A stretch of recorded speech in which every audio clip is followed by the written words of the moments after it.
ભરૂચના એ division police મથકની હદમાં એક ચોંકાવનારી ઘટના સામે આવી છે, જેમાં એકતરફી પ્રેમમાં અંધ બનેલા યુવકે કોલેજિયન યુવતીનું અપહરણ કરી તેને ગોંધી રાખી ઢોર માર મારતા સમગ્ર પંથકમાં ચકચાર મચી ગઈ છે. ગંભીર રીતે ઘવાયેલ યુવતી હાલ હોસ્પિટલમાં જીવન મરણ વચ્ચે ઝોલા ખાઈ રહી છે. પોલીસે આ મામલે ગણતરીના કલાકોમાં આરોપીની ધરપકડ કરી જેલના સળિયા પાછળ ધકેલી દીધો છે.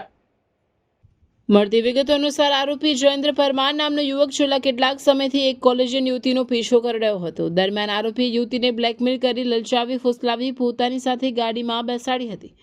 ત્યારબાદ તે યુવતીને ત્રાલસા ગામની સીમમાં આવેલી ખેતરના રૂમમાં લઈ ગયો હતો. ત્યાં યુવતીએ વિરોધ કરતા ઉશ્કેરાયેલા રહેલા જયેન્દ્રએ તેને રૂમમાં પૂરી દીધી અને લોખંડના પાઇપ કે અન્ય હથિયાર વડે ગંભીર પ્રકારનો માર માર્યો હતો.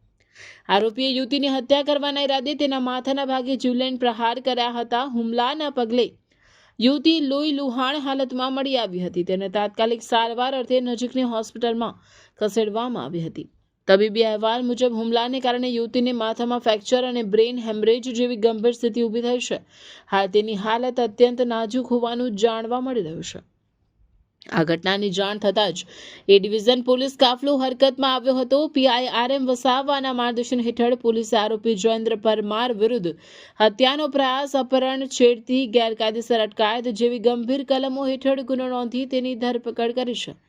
પોલીસે આરોપીને કોર્ટમાં રજૂ કરી 2 દિવસના રિમાન્ડ મેળવ્યા છે. રિમાન્ડ દરમિયાન આ ઘટનામાં અન્ય કોઈની સંડોવણી છે કે કેમ અને હથિયાર ક્યાંથી આવ્યું તે દિશામાં તપાસ હાથ ધરવામાં આવશે.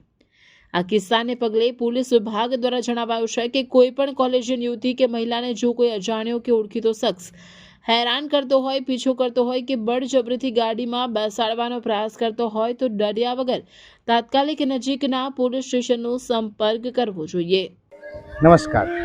ભરૂચ શહેરમાં સર્વશ્રેષ્ઠ શિક્ષણ આપતી સંસ્થા એટલે કે પ્રાર્થના વિદ્યાલય, જેમાં બાળકોને શિસ્ત, સંસ્કાર અને શિક્ષણ દ્વારા બાળકોનું શ્રેષ્ઠ કારકિર્દીનું ઘડતર, નિષ્ણાત શિક્ષકો દ્વારા અધ્યાપન, ટેસ્ટ દ્વારા બાળકોનું મૂલ્યાંકન, સતત વાલીશ્રીઓનો સંપર્ક, અત્યાધુનિક લેબ, રમતગમત માટે વિશાળ મેદાન, વિશેષ દિન ઉજવણી, ઇતર પ્રવૃત્તિઓ, ભાર વિનાનું ભણતર, વાસ્તવિક જીવન આધારિત વાલીશ્રીઓ માટે શિક્ષણ, રમતગમતને વિશેષ પ્રોત્સાહન આપવા સ્પોર્ટ્સ ટીમ સાથે ટાઈપ, 11ના દિવસે સંસ્કાર સાથે સિંચનનો કાર્યક્રમ તો ખરો જ.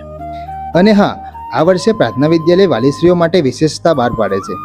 આપ એક વિદ્યાર્થીનો પ્રવેશ લાવો છો તો આપના બાળકની 25% શૈક્ષણિક ફી માફ રહેશે, અને જો આપ 2 વિદ્યાર્થીઓના પ્રવેશ લાવો છો તો આપના બાળકની 100% શૈક્ષણિક ફી માફ રહેશે. આ યોજનાનો લાભ શિશુ 1 થી ધોરણ 10 સુધીના વિદ્યાર્થીઓ માટે રહેશે.